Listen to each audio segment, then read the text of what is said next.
I do like the fact he's kind of, as he's going along, debunking the Untouchables movie. He's going, yeah, no, that's not what happened at all.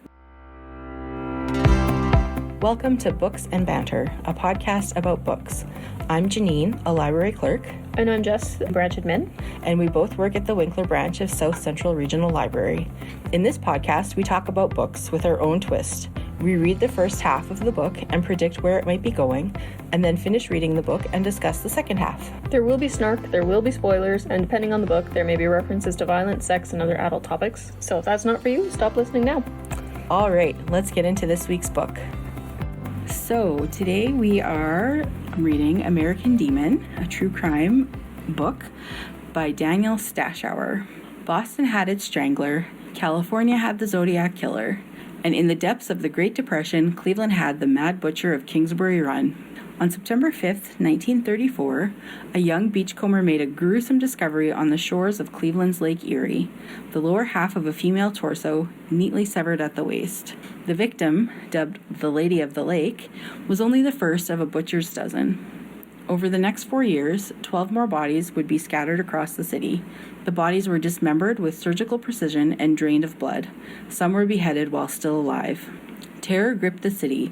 Amid the growing uproar, Cleveland's besieged mayor turned to his newly appointed director of public safety, Eliot Ness. Ness had come to Cleveland fresh from his headline-grabbing exploits in Chicago, where he and his band of untouchables led the frontline assault on Al Capone's bootlegging empire. Now he would confront a case that would redefine his storied career. Award-winning author Daniel Stashower shines a fresh light on one of the most notorious puzzles in the annals of crime and uncovers the gripping story of Ness's hunt for a sadistic killer who was as brilliant as he was cool and composed, a mastermind who was able to hide in plain sight. American Demon reconstructs this ultimate battle of wits between a hero and a madman. There's not a lot of info on this book. It's a standalone. That's really all I could find. Some info about the author, also not a lot about him, but he is an acclaimed biographer and narrative historian. And according to encyclopedia.com, Stashower was a professional magician from 1974 to 1979. It's not something you see every day. Nope, it sure isn't. But that's about all the info I could find that was somewhat interesting on the author. Although, once I started the book, his grandfather knew Eliot Ness, right? Yeah. Yeah. And so I thought that part was kind of interesting. Yeah, you'd think that'd be in the biography. But yeah. Anyway, so some background information. Yeah. So, what do you think of the cover? The cover, I assume that this is a building in Cleveland. I would assume so. It'd be pretty weird if it was like the Empire State Building. Well, it's definitely not that because I know what that looks like. Unless it's Chicago, but since the crime that the book is supposedly about takes place in Cleveland, I assume. Mm-hmm. To me, I wouldn't look at the cover and think that the book was what it is about. I kind of like that though. Like, between the old building and the gargoyle and the, gold embossing and whatnot, it feels very, 1920s, 1930s. Yeah, it does have that vibe to it. I quite like the style of it, because, frankly, I get quite sick of the black and white photo, red words. This is a true crime. It gets kind of annoying to have that same cover. I mean, it's identifiable. You can go, true crime. Yeah. You don't need to speak English, but you know it is. Yeah, that's true. But... And this book, I wouldn't categorize as solely true crime. I would also say, part biography-ish. Sort of, but not really. I'd say this one is less of a biography than the other one that we did, the annoying one that we don't like the lady. Oh, Behind the Door? Yes. Yeah, okay. True. This is... Yes, you're getting a fair amount about Eliot Ness, but you are not getting... This is not personal. His personal life. It's very much, this is what he does at work. Yeah, that's true. Sorry, I was trying to figure out if I could figure out what the building was, because often it'll say cover details in the copyright info. But yeah. But yeah, the cover... I like it. I think it's different while still kind of fitting the genre of true crime. It's still black and white with gold rather than red and not somebody's mugshot, but still, it feels very 1920s, 1930s true crime. It does. I don't know that I would have looked at the cover and said, oh, that's a book that I need to read. Maybe the title, but the cover for me, it's okay. It's not like... It's no Homecoming. It's not. It's really not. That one is like, oh, pretty. That one is so beautiful. This one's kind of just... It's unique it's fine. Amongst true crime. Yeah. I wouldn't say it's unique amongst the covers of all books everywhere in the world. It kind of reminds me, like when I saw it, there's another author, what is his name? One of his books is The Devil in the White City. He also writes, I believe, like more historical, true crime, nonfiction type stuff. I have no idea. Eric Larson. See, look at that cover. Oh, yes. It looks quite very similar. to that. And that's when I first saw this cover without seeing the author's name. I thought it was another Eric Larson. Mm-hmm. Yeah, it's got that same like black and white kind of retro embossing kind of thing. Yeah.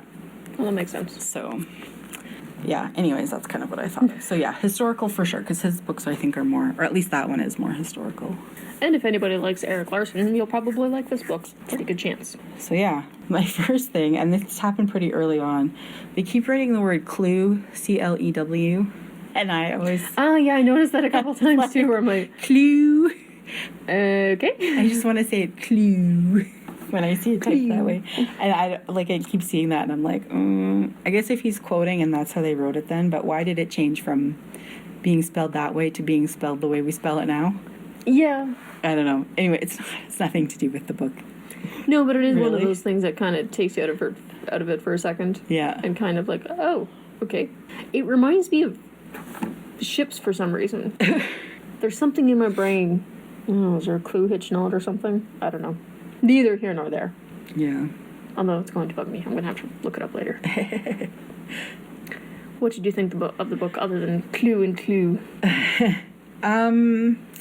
There were parts of it that I found interesting, but there were also, like, there's a lot of names in this book. Yes. And I'm having trouble keeping everything straight. So there is that, like, and there's a lot of, like, detail. Mm-hmm. It's a very detailed book. And I kind of feel like he jumps around a lot. That's... which I'm struggling with. The thing that that's the one thing I'm not sure if I like about this book, but also at the same time, I'm not sure how else he would have done it. Mm-hmm. The fact that he jumps from the Al Capone case to the Mad Butcher case, the Al Capone Mad Butcher, back and forth. On the one hand, it's kind of annoying because you're just getting into one, and then, you got to switch cast of characters again, and then go back to the other one. But on the other hand, like, he can't really start with Al Capone and then go to the Mad Butcher, because otherwise, like, the first half of the book, you'd be going, what the heck? This is not the book that I wanted to read.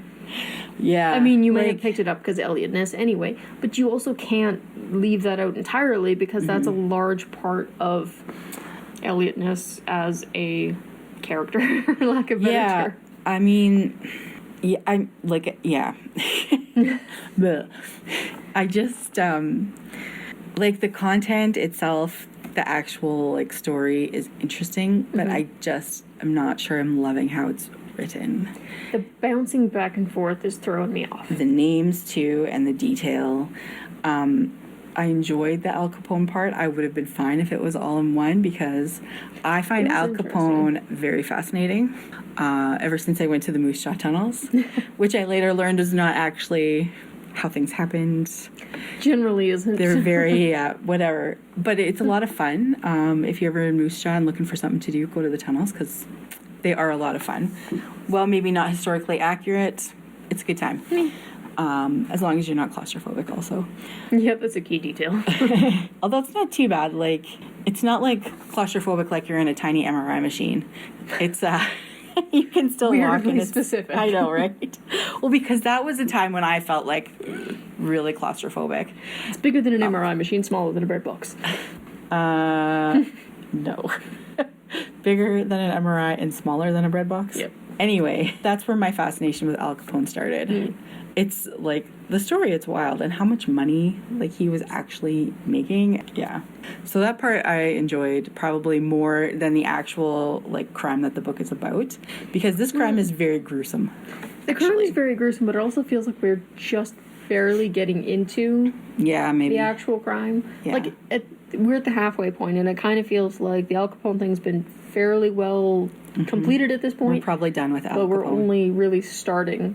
Like, at this point, we've covered 5, 6 bodies. Maybe 6. There was the lady of the lake, then there was the 2 men, then there was the lady in the baskets, and then there was the tattoo man, and then there was another in the murder lake or whatever it was Yeah, called. when they're dragging. Yeah. Yeah, so six bodies. So we impressed haven't even I'm as well. I mean, they're all pretty memorable, but yeah, we're barely really getting into. We Yeah. haven't really even hit the investigation point, because the point we're at now is when the mayor basically pulled him aside and went, "Dude, You gotta. stop hobnobbing and start solving stuff, because you got a serial killer that we're not calling a serial killer yet." But he's not just hobnobbing, he's trying to clean up the city. He's doing his job, and I'm sure he was aware of the case. Yeah. I mean, But he's there's doing also a point where part of his job. some of these people, they haven't actually connected them yet. So Yeah. it's one of those cases where, looking back, it's like, how are you missing this? How many beheaded people do you have in your city? But also, I felt like thinking about like crime then and crime now, and like how the heck did they get anything solved then with like no DNA? Like fingerprinting was a very new technology that they Yeah. were just beginning. Like no computer records, like none of that stuff. How did they do it? See, I was quite impressed. I'm not saying I wasn't impressed. I was just like, it's mind-boggling to me. Like when I think about like trying to identify the people. Like how do you do that with basically nothing? Well, that's the thing. Like, you're working with very limited means. But, Yeah. I mean, the one fingerprinting guy, I'm like, let's have a book about him. I know. That was interesting. That is fascinating. Yeah. In fact, he's comparing fingerprints by hand and out of records that he's basically compiled over his career. Yep. Like, my Yeah. word. But then at one point they said his work was passé. Yeah. And I was like, Excuse me? I know. Like I wrote it down, 125,000 cards plus 70,000 photographs. All of that work only for it to be declared passé. Yeah. And I was like, are you kidding? This guy put like, And the this is his life's work. He had all of those, and it didn't take him 3 weeks to find something. Right. Like he knew what he had. Yeah. And so he could take it and he could like yeah. Very impressive. I know. I was insulted on his behalf. I know. I was like, imagine all of that work, and then they're like, oh, that's passé. That technology is just so passé. Like, Although I guess that happens a lot now because technology changes so quickly, right? yeah.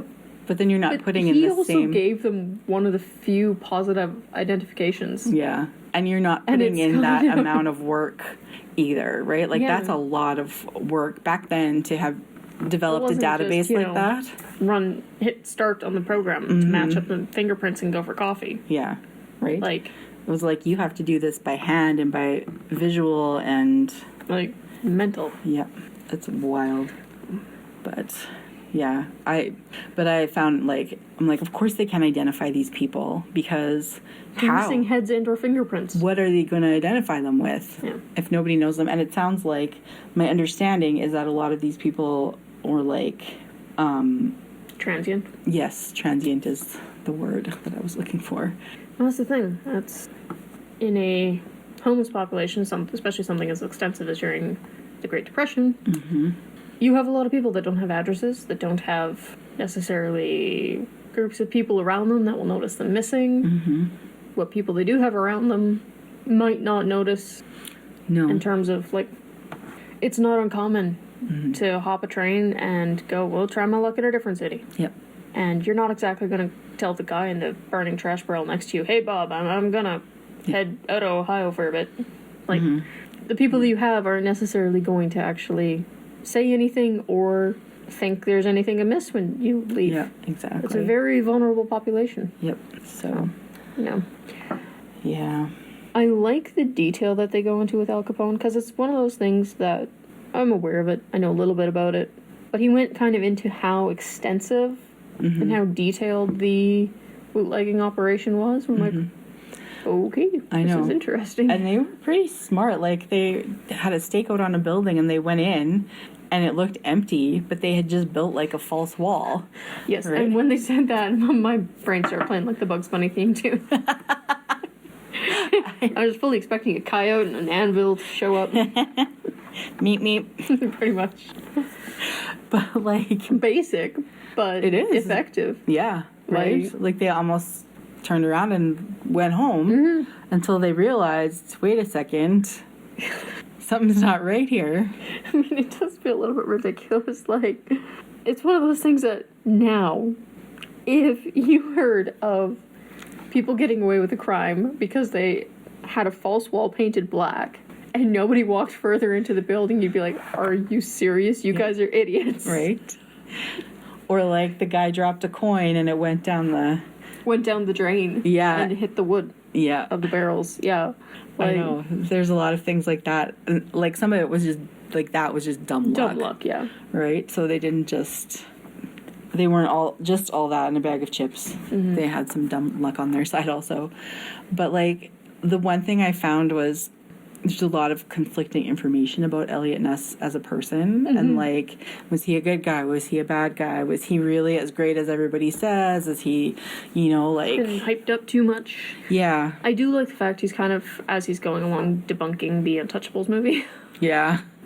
I haven't seen it. I've seen clips of it here and there, but I haven't actually watched the thing in its entirety.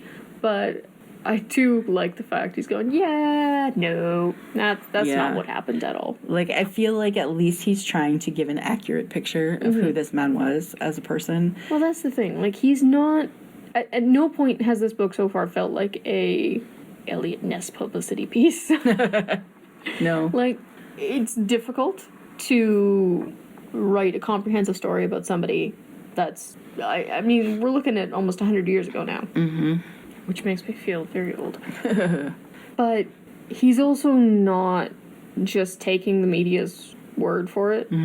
He's very aware of the fact that you can't just go with public perception and kind of go, well, that seems to be who he is, all accounts. You have to actually go deeper than that and actually peel back the layers and whatnot, because Eliot Ness, he's an interesting character. He has a face he puts on, he has a face he takes off. Which is fascinating. Yeah. Also, poor Mrs. Ness and her 6 cats. Honestly, anytime his wife gets mentioned, I'm like, oh, honey, no, you deserve better. I know. All alone with her 6 cats. Not that he's bad. He's just never home. He's never home. And it's not a good sign when a 20-year-old woman has 6 cats already. Right? Like, that's just... Yeah. The murders. Quite gruesome. Yeah, I could do without some of those details, to be honest. I'm curious about some of those details. Yeah? Yeah. Because they keep going back and forth on whether or not it's done with skill. Or it's a hack job. Well, the coroner keeps saying different things to different people also, which is, like, why would you do that? The one that I keep hearing is how to manipulate the knife around the joint. I'm like, stop it, you've said that 3 times now. Like... Oh, it gives me the shivers. But yeah, that's the thing, like, there's so much... It's conflicting, and on the one hand, okay, if it's done with precision, and you know where to cut and how to dismember effectively, what a weird thing, you would be looking for a butcher, or a doctor, or somebody that has any kind of experience with that kind of thing. If it's rough and kind of hit and miss in terms of skill, it makes your victim pool that much bigger. It makes your victim not pool, victim, your suspect pool so much larger. Like, so there's a point where I'm like, okay, well, which is it? Because the methods of death, like, and there's also a lot of debate about whether they were killed before or after. Yeah, one of the lines was literally, this person was killed shortly before or after beheading. Or the beheading was shortly before or after they died. I'm like, excuse me? Yeah. But there should be, like, this isn't, we're not entirely sure if he lost his pinky before or after. Like... It's a head. It's a head. It's pretty extreme. I would expect there to be something. I mean, all indications are that these bodies have been moved multiple times, probably. But I would think that that's one of the things the coroner should catch. Yeah, this corner doesn't sound like any other corner, though. He's like... He's a corner. Well, it could have been this. It was maybe this. Or, like, he tells every different person something different. And, like, why are you doing that? If you're not sure, say you're not sure. Yeah. Are you drunk? It's entirely possible. Yeah, right. This was after Prohibition was ended, right? Oh, there's the one line from one guy. The day that Prohibition ended was the first time he drank water in 13 years. Yes. The reality is Prohibition increased alcohol use. One of my favorite Prohibition facts is there was a company that sold grape mash or grape juice, either or. And on the packet, they had, definitely do not add 2 pounds of sugar to this mixture. And definitely no yeast. And definitely don't leave it to sit for 2 weeks. You shouldn't do that because you will end up with wine. And they legally could sell it with the full instructions on how to make your own wine. Because they did specifically state, don't do that. Right. They were all above board. Completely. Oh, man. Oh, no. Prohibition was such a weird time. That is wild. I know.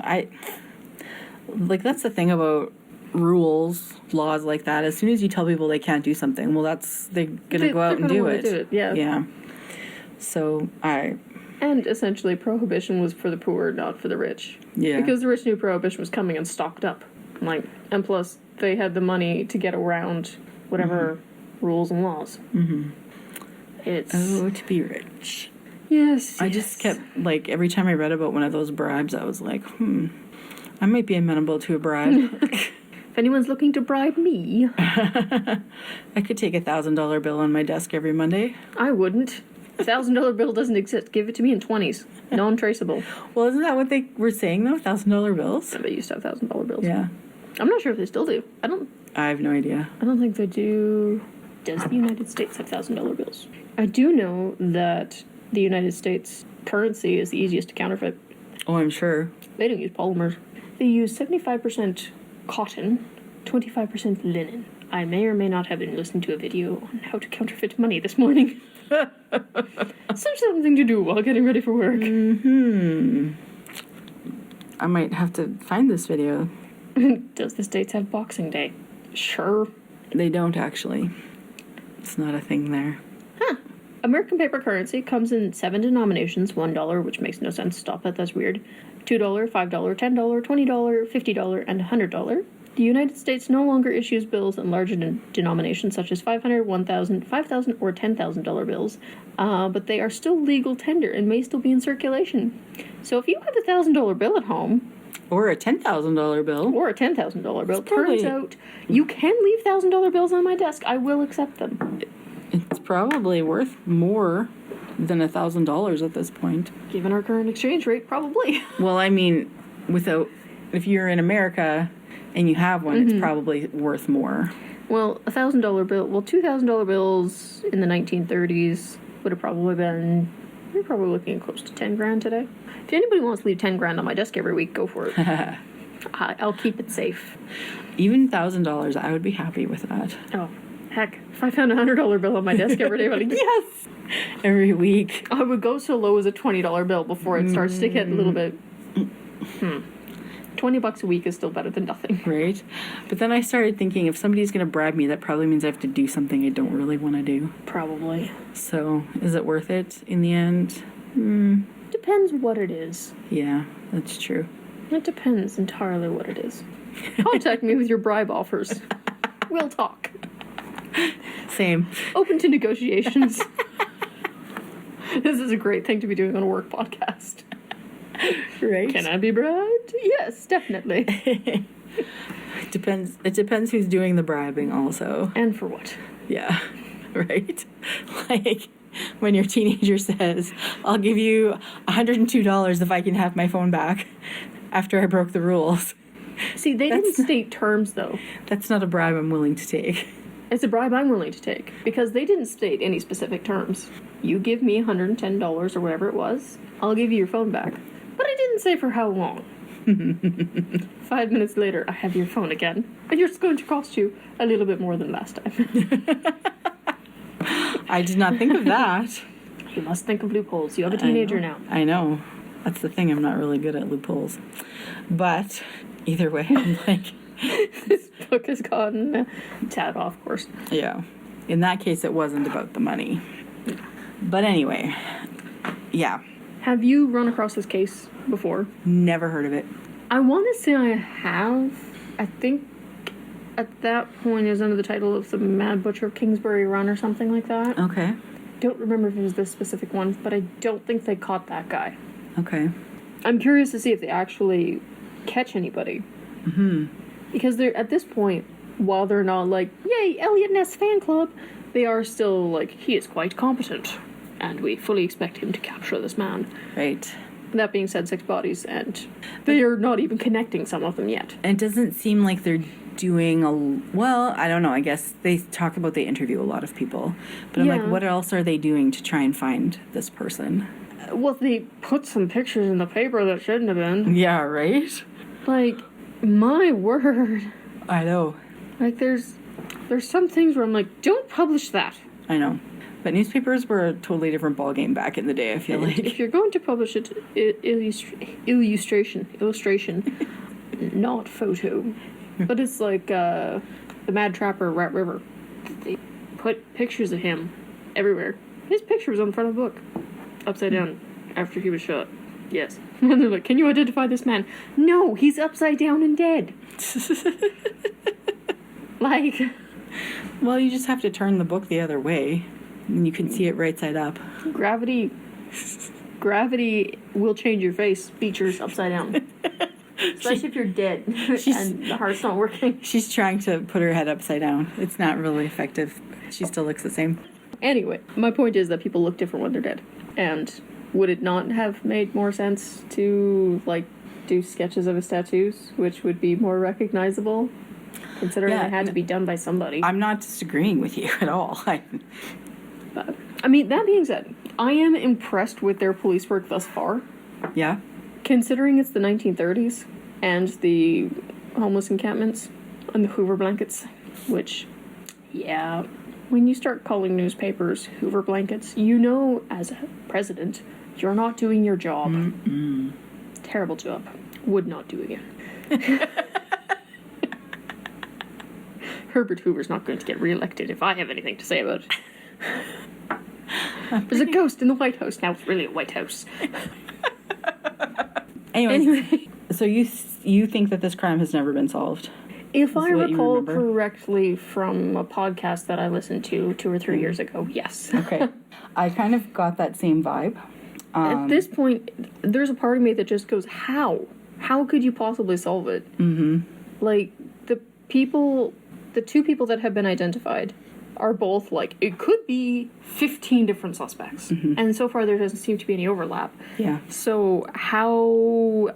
Well, that's the thing. Considering the homeless camps and everything, the fact it's the Great Depression. The victims are so random. Yeah. And even the MO is different. Mm-hmm. Like... Well, that's the thing that threw me a little bit, too.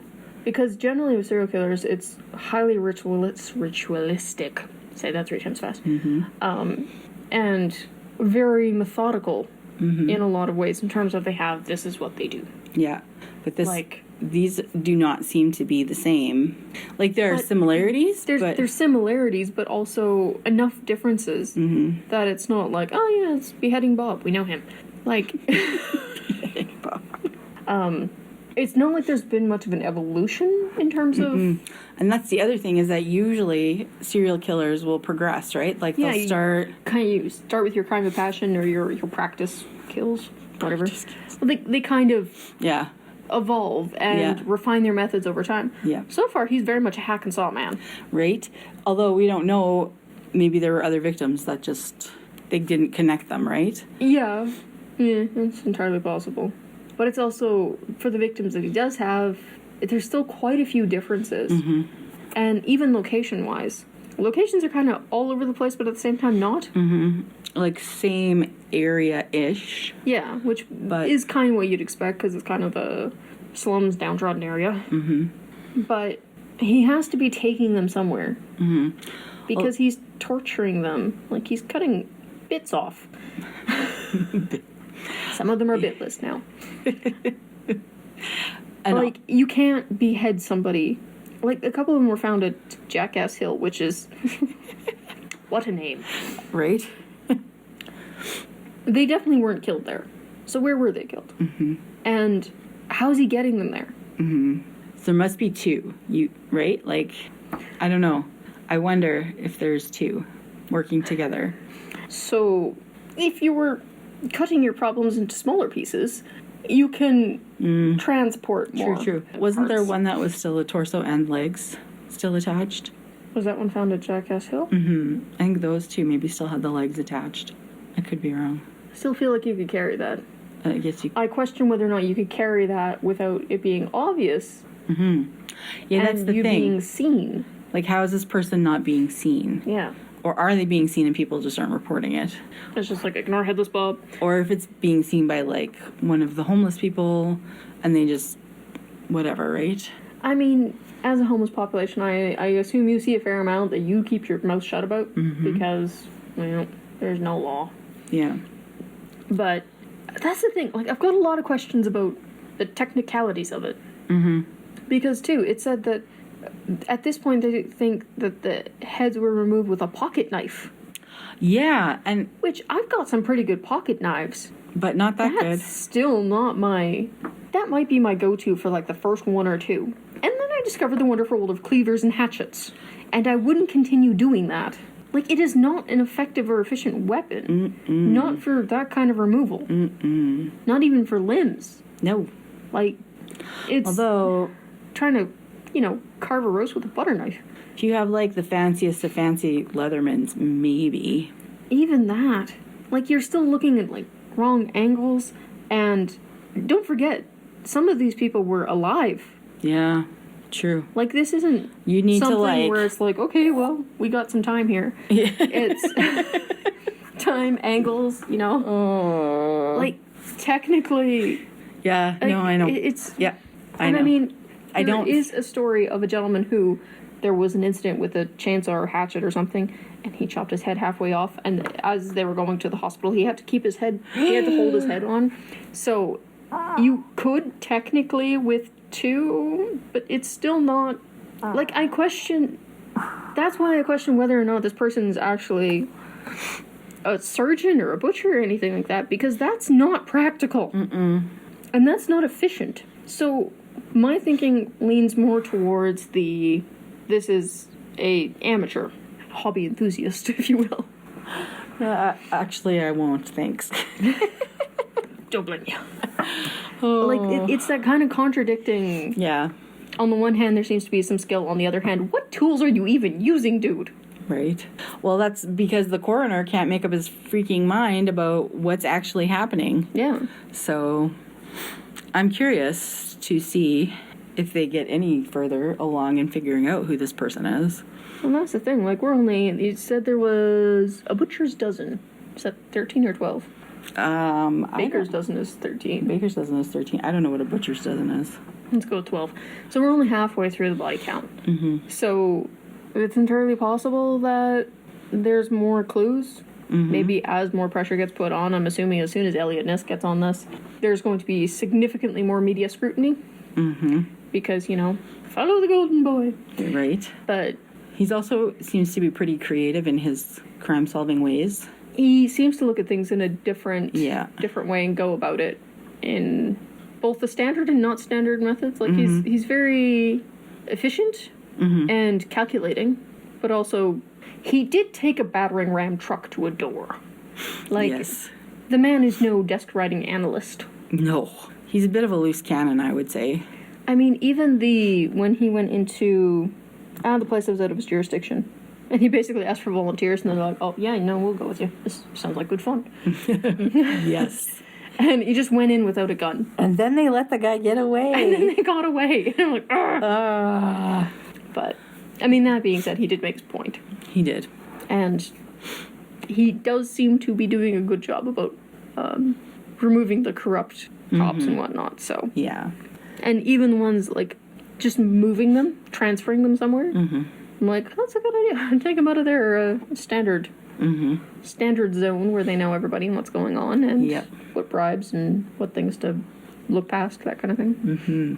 So I'm curious to see what he does with it, because so far I'm impressed with the fact that they have, like, their response time is quick. The effort that they went to drag the lake, get a diver, like, getting a diver back then was tough. Mm-hmm. There's very, very few people, and very few people that are like, would you like to go dipping in the lake with parts? A lake that you can't see in because it's so gross. That is disgusting. Yeah. The water there seems to all just be gross. Mm-hmm. Bad enough that their river caught fire. Like, you know it's that's bad. Wild. Man. Yep. It's almost as bad as Boston. The molasses flood. Yes. Which, that case is wild. what a way to go. Right. What a sweet, sweet death. Oh, I don't know. The world is bonkers. Yep. Yep, it is. Yeah. I don't know. We'll see. I'm curious to see what Eliot Ness does to the case. And if there's, like, I don't know what happened to Eliot Ness. Like, there's some people where it's kind of like, they died famous, or they had one thing and then you never heard from them again, and turns out they died penniless, or they're just, like, fine and average. I don't think that he was very rich when he died. If I Probably not. remember correctly. I read a few things. If he'd taken those $1,000 bills, he would be. Because there was something that I read. So they were talking about writing a book, and the person who wanted to write the book, told him he could make some real money off the story, to which he replied, I could use it. But... Well, to be fair, if you're doing your job correctly as a cop, you're probably not making much. Yeah. Although J. Edgar Hoover was not a fan of that guy. He also didn't see the publication of this book at all. And he died just after approving the final draft. At the time of his death, his estate was $8,000 in debt. And actually not too bad considering. He outlived Al Capone by only 10 years. And Al Capone died in 1946? That I don't know, actually. Or he died when he was 46? I think he was 46 when he died. He was 33 when he got put away. And he didn't serve his full sentence because... Yeah, he got dementia pretty quick. Yeah, because of the syphilis, which I find hilarious. You find syphilis amusing? When it's Al Capone, I do. So he died in 1947. He had a stroke, and he was 48. Capone? Mm-hmm. So Ness would be 57? He outlived him by 10 years. So he died in 47. Ness would have died in 57. Yeah. So we'll see what happens next. Really hoping they catch the guy. But at the same time, I don't think they're going to catch the guy because I have vague recollections of it. So. I would be inclined to say that no, this person is never caught because it's just too vast. Yeah. There's not enough modern technology. No. I don't know. I just feel like... Well, for something like this, when it comes to serial killers, it's random victims. Mm-hmm. It's not, it was the husband, it was the wife. It was random victims. Mm-hmm. Difficult to track. But usually... Difficult to track now, never mind then. But these victims are all wildly different also. Like, male, female, like, ages and stuff. Yeah. Like, usually a serial killer will have a specific type. Mm-hmm. Like, Bundy was, like, young females, long hair, you know. Yeah. Yeah. So... Well, I guess we'll find out in the second half. Yep. We are back with part 2 of American Demon by Daniel Stashower. So, thoughts? I was right. What were you right about? They didn't actually know who did it. Yeah. They thought they did, but, yeah. I don't know. It's... How do I put this? I wouldn't be surprised if who they thought did it. Yeah. And the bodies did stop turning up after he went to the mental institution, for lack of a better term. Even though it's not technically what it was. It does make sense. But there wasn't anything conclusive actually proving anything. No. So... No. It was a long book with no happy ending. Yeah. It was, like... There was a lot of detail and a lot of names in this book. Yes. And I had a really hard time following it. First half I was doing okay. Second half I kind of got to the point of, oh, look, another dude. it just got bogged down in too many details. And I feel like the format that started in the first half, where it was kind of like the Mad Butcher of Kingsbury Run case, and then the Al Capone case, and the kind of flip-flopping backwards, that kind of completely fell apart in the second half. well, then, And it kind of just all mushed together. and then he just started jumping around. Yeah. Like, it wasn't chronological either. No. And in the first half, that was okay because he was kind of flip-flopping between two different cases. There was still enough structure to it that it made sense. Yeah, but in the second half, there was no, like, rhyme or reason. It was just, now we're in this year, and now we're over here, and now we're over here, and it just, like, all over the place. Yeah. And there was so many names, I just could not keep them all straight. And there's some names in there where I'm like, do we need to really know about these guys? Yeah, like, I think this book probably could have been about 100 pages shorter, Yes. and we still would have gotten I think it would have been a a better better story. book. Yeah, Because I don't think that anybody, like, half the people actually added anything to it. yeah, agreed. Like, there's a point where I felt like the first half was both about the Mad Butcher and Eliot Ness. Mm-hmm. I felt like the second half was about 83% Eliot Ness and the rest the Mad Butcher. Yep. Because the first half was like, we found a body, da-da-da. We found the next body, da-da-da. Yeah, Whereas the second half, I'm like, wait, how many bodies are there now? yeah. Like, the more bodies they found, the more he kind of glossed over the body count and, like, the Like, after whatever happened. what, 7 or 8? Yeah, We don't actually get any details. yeah, Which, kind of annoying, because that's kind of all you really have to work on is the condition of the bodies. And, like, I don't want the gory details, but still, like, yeah, are you able to find out who these people are? Are you fingerprinting? yeah. Like, where were they found? That kind of thing. Yeah. And yeah, one thing I thought too, like, the more victims they find, the less they seem to know about who the killer actually was. Yeah. For some reason, you would think more bodies would be more info, but it was... The thing is, it also gives you more areas. It gives you a wider pool of possible bad guys. Suspects, that's Yes. the word. And it kind of... Like, if they were all in Kingsbury Run, I mean, that already is a pretty big area to search. Yeah. And goodness knows questioning all those people would be very difficult. But to add the lake, and to add the pond, and to add Yeah. behind the butchers, I guess so. and I don't remember where the other ones were found. I don't Boxcar? either. Or was that the ones in Philly? That was maybe Philly. But yeah, I don't either know. way, like, it adds a lot more variables to consider, Yeah, which does make it more difficult. I guess so. I don't know. But that being said, you'd also think you have more evidence, and you should be able to see as the pattern develops with more victims that there are, whether Right. that be location, whether that be kill method, whether that be victim type. Yeah. But it also seemed like a lot of the times the coroner was just guessing. Oh, that corner, don't get me started. I know. And so that's Like, partly... there was a point where I'm like, dude, is it you? Yeah. Because you're telling me 15 different things Yeah. here, I know. and then you'll tell the next guy 15 different things. Yeah. So you're kind of looking suspicious. I know. They should have done a investigation into that corner. Yes. For sure. I don't know. There was too much detail that was unnecessary. Yes. I do And- not care about Eliot Ness's gambling habits. No. He's dead. Presumably his debts are paid. I don't care. No. And I don't really care about his personal life too much. I feel sorry for his first wife. I know. Poor Edna. But at the same time, I do kind of feel like it was I married a Boy Scout beat cop. Well, And wasn't prepared for the detective life. right. But On the other hand, he sure as heck didn't help. there was something, they had gone to Florida, Eliot and Edna, and it says, few people knew, however, that Edna had remained behind to initiate divorce proceedings. And then a little while later it says, decades later, even after her former husband had become a household name on television, she avoided any mention of him.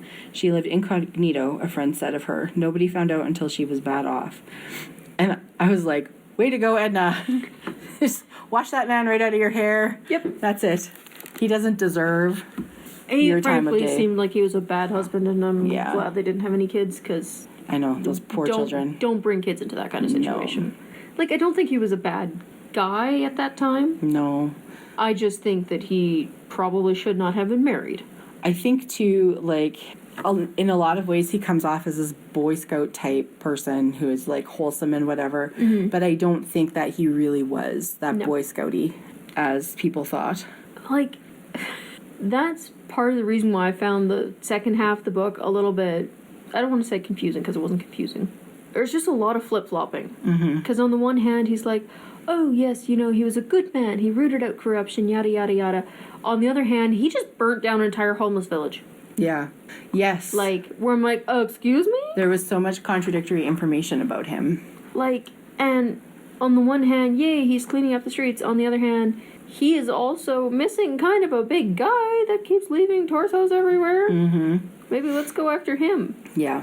Like, I don't want to say the Eliot Ness of Chicago and the Eliot Ness of Cleveland are different people, but it kind of felt like they were different people. Because, like, the Eliot Ness in Chicago, granted, a lot of that was because he was flying under the radar. Nobody knew who he was. So nobody was paying attention to his every move, and he may have been the same. I don't know. But there was a definite focus. There was a clear bad guy. There was, this is the guy you need to get. Cleveland, it never felt like he had any kind of goal in mind.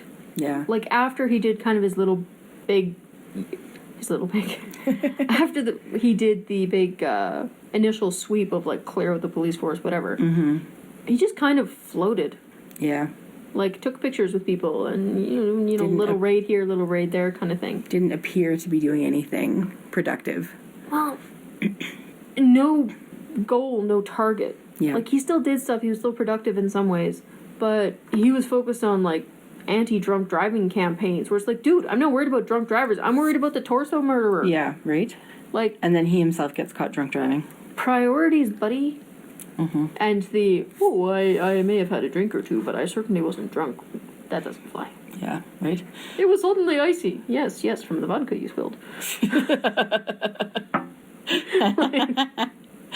Oh, yes. It's not so much that he did it, so much as his behavior after that, where he went home. I don't begrudge him checking on Edna, because that seems like to be one of the few decent things he did as a husband.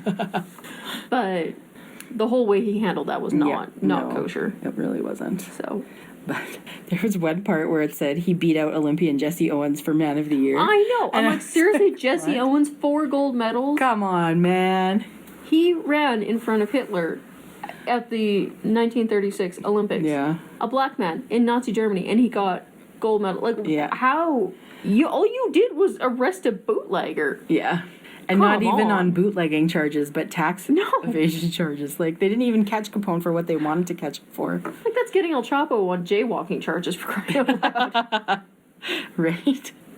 Oh, man. This is a little bit of an aside, but I was also, for my fun facts, looking into Al Capone a bit. And then I was looking into, I was going to talk about the tunnels in Moose Jaw and whether the story is actually real or not. And there's so much conflicting information about it that I just could not get a good sense of. But, like, there was one man that somebody had interviewed who said that he met, like, one of Al Capone's henchmen and, like, all of this stuff. And I was like, really? And some of his family members say it is possible that he was up in Saskatchewan. And I don't know. There was just so much. But I just... you have a funny face. Yeah, the biggest crimes really were the bootlegging crimes, I feel like. And that they couldn't catch him on that seems silly to me, but at least they caught him. Yes and no. When it's that big of an operation, you're so far removed, oftentimes it is quite difficult to get the top guys because they never touch the booze. Yeah. And the money is laundered 15 times before it ever actually touches them. Yeah. That you have to have so much evidence. Yeah. And it has to be dead concrete. Because it's there's the people that say, like, oh, Hitler didn't know about the Holocaust and the concentration camps and that kind of thing. Oh, he knew. He definitely knew. He had to have But you can't necessarily prove it. Yeah. Because is it on record as him having visited? Did he sign something saying, yes, I authorize this? Like, you know that he knew. Yeah. But you have to prove that he knew. Yeah. And he's so far removed, because he's not exactly running it. Yeah. It's, well, it was his generals. It was his, Yeah. It was the accomplice's fault. It wasn't me. Like, it's... Right. You have to have it ironclad in order to be able to actually charge anything, and then to get it to stand up in court. Which, that's a whole nother bag of cats. Yeah. I know. I just, it was very interesting to hear the people that they talked to and what they had to say. And the Moose Jaw tunnels I look upon with great skepticism. depends who you talk to. I talk to very skeptical people. I don't know. I think it's one of those things that, with a lot of touristy type stuff, people attach a big name to it. Yeah. And before you know it, it goes from, oh, Al Capone may have used these tunnels for bootlegging, to Al Capone used these tunnels for bootlegging, to Al Capone was here personally. This was the head of his operations. There's definitely underground tunnels in Moose Jaw. They were there. And also the Chinese immigrants. That was another opium dens. And when we went through, if you can even still smell a hint of opium in the air. And I'm like, I don't even know what opium smells like. Just smells kind of dank and it smells kind of musty. It smells like a tunnel. It smells like I'm underground. Anyway. I don't know if it's opium or earthworm. Anyways, one thing I noticed, back to the book, one thing I noticed when I was reading, when he would, quote the newspaper headlines, they were weird, and they sometimes didn't make a lot of sense. Sometimes I'm like, how is this relevant? What the heck are you even talking about? Yeah. How is this selling papers for you? Well, even the stuff that the papers printed, I'm like, there's a dead guy. Yeah. Like they put actual pictures. Oftentimes you have a view of history, like, oh, they were much more conservative back then, or much more like... No. They did not. A bit more reserved. No, there's a dead guy on our paper. Yep, there's pictures. Those pictures are in this book. Yep. Does Torso Slayer resemble Bluebeards of past? What the heck does that mean? Yep, there he is. Poor There's guy. his head attached to a body. So, this guy, Frank Doliesel. Oh, I felt bad for that guy. That poor guy. 48 hours they interrogated him. 48 hours of interrogation, and that's the thing, too, where I'm like, Eliot Ness is not a good guy. No. You don't interrogate somebody for 48 hours 48? in a random hotel room, so you don't have to book him. He has no right to, or he did not get a lawyer. I know. See, that's the whole thing with this entire investigation. The first half, I'm like, okay, they're getting somewhere. Like, they identified the fingerprints and whatnot. But after that, it went downhill. Yeah. Like, just... way downhill. You've got one guy running a secret investigation on the same thing, and the other guy not finding out about it until, was it years later? Or definitely towards the end of the whole thing. Yeah. Like... one guy's contradicting the other guy. There's a coroner that's contradicting himself. Yeah. And then two other guys that are contradicting the coroner. And it's just... It was pure chaos. You got dead bodies on the front page and a wax cast of one dead guy's face and an exhibition, like a fair. I don't know how that had anything to do with anything. That's like having Ted Bundy at the Morton Corn and Apple. Do you know this man? Like, what the heck? Just on an off chance. It's very dark today. But, like, the whole thing was, pardon my French, a shit show. It was. Like, it really was. Just absolute chaos. And the way, like, oh my word, taking bones, evidence, and just putting it in, like, a coffee tin. At the scene. No proper pictures of the crime scene, no proper evidence collection, making sure your evidence isn't contaminated. I mean, this was the 1930s, though, so... Still. Well, they did things differently back in the day. And if he hadn't grabbed the coffee tin, it's tin of some kind, to put the bones into, he wouldn't have discovered the skull. Because it was in the tin. Like, and the fact that there is, like, proper close-up pictures of that happening tells me that a reporter got way too close. Yeah. Oh, those reporters were all over it, and they were, like, misreporting everything like reporters are wont to do. Like, I understand that the police work of today and the police work of yesterday is very different. Especially back then. But, oh my word. Like... Yeah. And I should clarify, not all reporters misreport things, but... No, but yellow journalism is a thing. And I'd like to think nowadays we have a tad more taste to not put a dead body on the front page. Yeah. That's like just a tad. That's gross. tasteless. Yeah. I've got no problem with a sketch, because sometimes you do need to identify people. Sketch is fine. I'm fine with the sketch. Actual picture, no. Yeah, because So if you find my head, don't publish it. What if that's your family member's dead body on the front page of the paper? I don't want to be flipping through a page and going, oh, look, my dead son. What? Yeah. Like, that's just rude. Yeah. But also, I do kind of feel like, in general, they're, like, have we considered not telling the press everything? not in this case. Like, the press knew about things before the cops knew about things. Yeah. Like, it was... The press knew everything. And I'm like, well, you think you're going to catch this guy? You're telling him what you're doing. Was just chaotic and messy and ridiculous. It was awful. It gave me hives.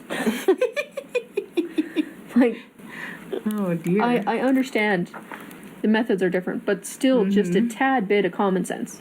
Yeah. Like... That is true. And I kind of think they could have done more with finding the quilt thing. That, I do feel like you could have gone farther with that, because I don't know about you, but no blanket I've ever made, I could try and duplicate that thing, it still wouldn't look the same. Unless it came from a store, a factory. But this one was not, but, like, a quilt tends not to be. Like, I'm sure there's factory-made quilts out there, but generally not the patchwork ones. So, I don't know. Kind of feel like could have gone farther with that, but... Yep. I mean, even... what was it? I forget if it was the guy that they interrogated for 48 hours, or it was a different guy. I think it was a different one. Where he came in with a tip, and they arrested him on suspicion of being involved. Yes. I'm like, really? Well, great. Nobody's ever given you a tip again. I think that was Dolittle, the 48-hour guy. Was it him? I think so. I thought it was a different guy. Because the other guy got questioned and eventually released because he didn't have enough evidence, whereas the other guy died. He died of a self-inflicted gunshot wound to the head, 2 of them. Just the standard suicide. Two gunshot wounds. No. Yeah. No, he hung himself with a old rags that somehow left a very thin piano wire type gash around his neck. Yes. With 6 broken ribs. Nothing suspicious about that. Yep. No. The whole thing just went downhill very quickly. This is my favorite part of the book, though, let me tell you. So he was working really hard on his anti-corruption crusade, but he had lost focus. And he was going towards other targets, like the Mayfield Road mob, slot machines and pinball parlors.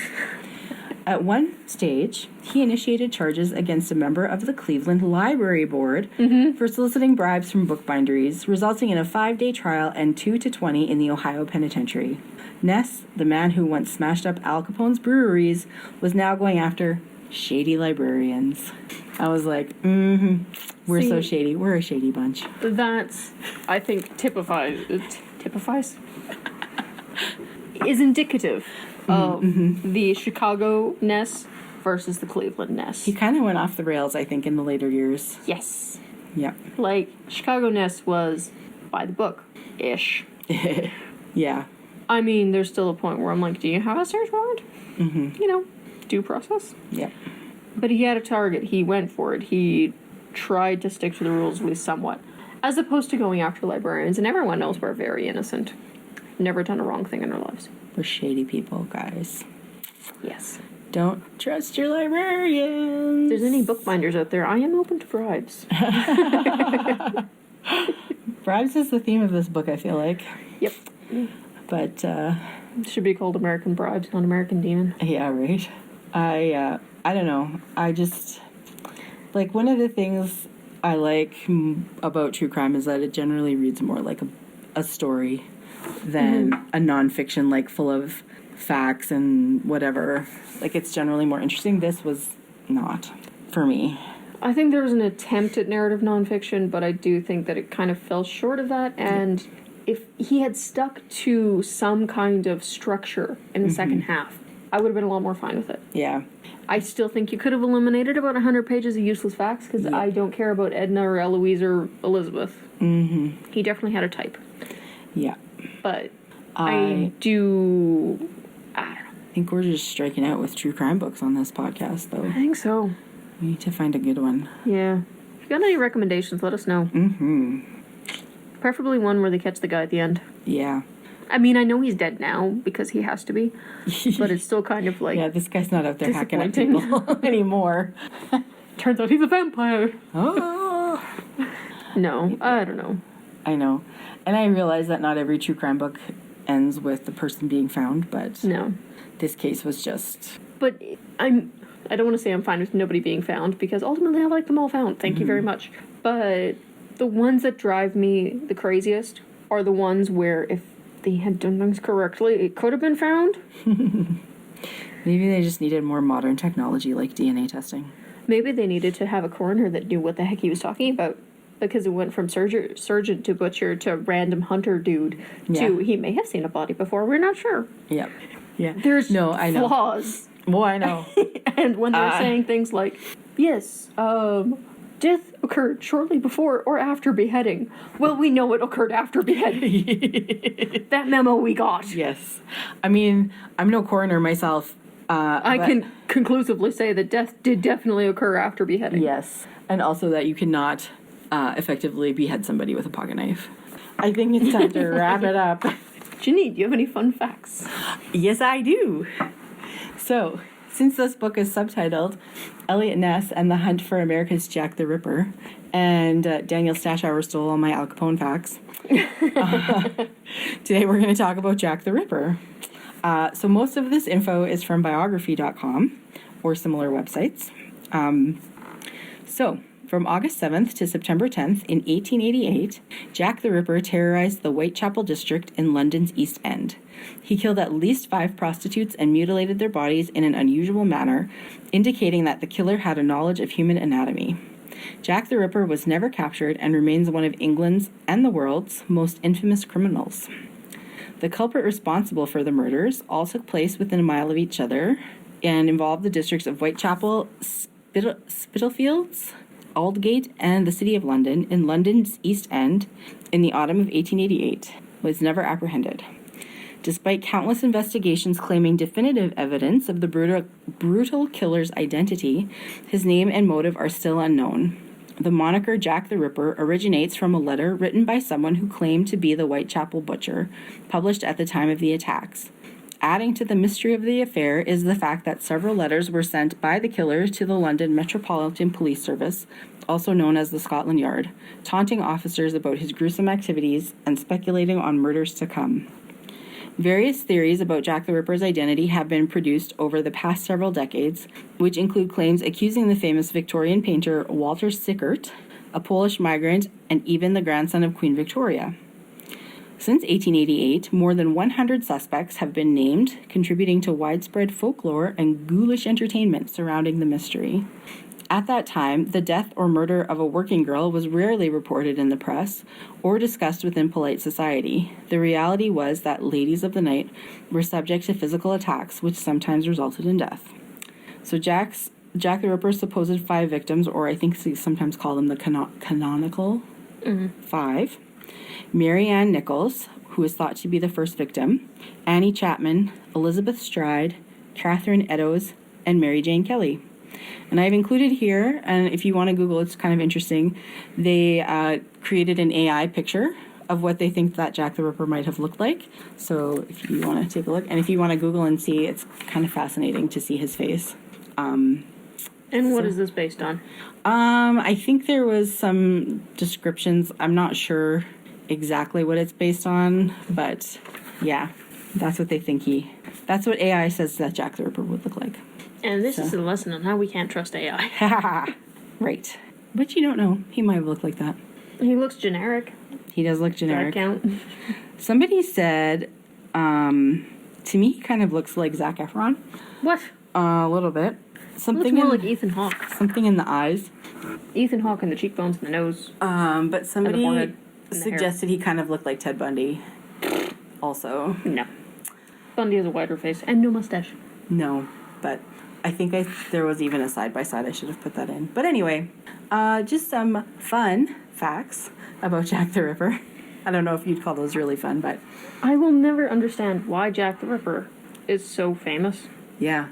Because short kill spree, there and gone, none of the victims were influential, like, you knew their names after. Like you said, women of the night, which does make them sound like vampires. Them dying was not that different than everyday life, unfortunately. Yes, the method in which they were killed was gruesome, but also there's more gruesome around the same time period. I don't know, like, Is it because he taunted the newspapers? Because I don't know. Does London not have a lot of serial killers? That this is a big one for them, or Harold Shipman. Shipley's a different one. Harold Shipman. I'm not sure if it was London, actually. He killed something like 83 or 130. Mainly old ladies, because, beat up the one. He was a doctor. Just because they're old doesn't mean they deserve to die. At no point did I say that. Well, no, I mean, like... It's the whole not picking on somebody that can't fight back. So, and it was actually, I don't want to say common knowledge, but it was kind of one of those, don't go to Mr. Shipman, a lot of his victims don't make it. Or a lot of his patients don't make it. Okay. And yet people still kept going. Well. Yeah. Harold Shipman, look into it. It's interesting. Alrighty. But yeah, no, England and or London has plenty of serial killers. Well, that's what I thought, but I never really thought about why. Maybe because it was just so gruesome. My theory is it has more to do with taunting the press. Maybe. Because I'm just going to go right out and say it. The press is a tool that's used by serial killers. And smart press work with the police departments to actually make sure that they're not impeding the investigation while still notifying the public for, safety reasons and whatnot. But if you look at American Demon, they're basically like, look, we got another one! And publishing everything. That's counterintuitive. Like, there will be a sting operation taking place at this and this place, and this time, and this and this date. Yeah. To hunt for this and this guy. Yeah. We think it's them. Well, great. Well, I'm leaving now. It's intuitive to your investigation, for sure. And how many serial killers don't taunt the police? Like, getting attention through the press is a known trait. I don't know if Jack the Ripper was the first to do it. I'd have to do more research. Or just one of the more... He was able to do it at a time when there wasn't much else going on. Or was able to then get better press coverage, for lack of a better term. If any other ones actually wrote in, and I don't know. I know. I think the press had more to do with Jack the Ripper becoming a household name rather than... His actual crimes. Yeah. And now I sort of wish I would have done fun facts on shady librarians, because that could have been interesting also. Had I known. I didn't know that we were going to be brought up in this book, but... I mean, we are a dodgy lot. Yep, that's true. We've got books on everything. Crimes. Lots of crimes. How to do crimes. DIY crimes. DIY crimes. Anyways, on that note... Don't do crimes. But if you need to know how to DIY your own crime, come see us. Research materials. Yep. Definitely do your research. If you're going to do a crime, do a smart crime. Right. Like, there's nothing worse than a dumb crime. Yeah.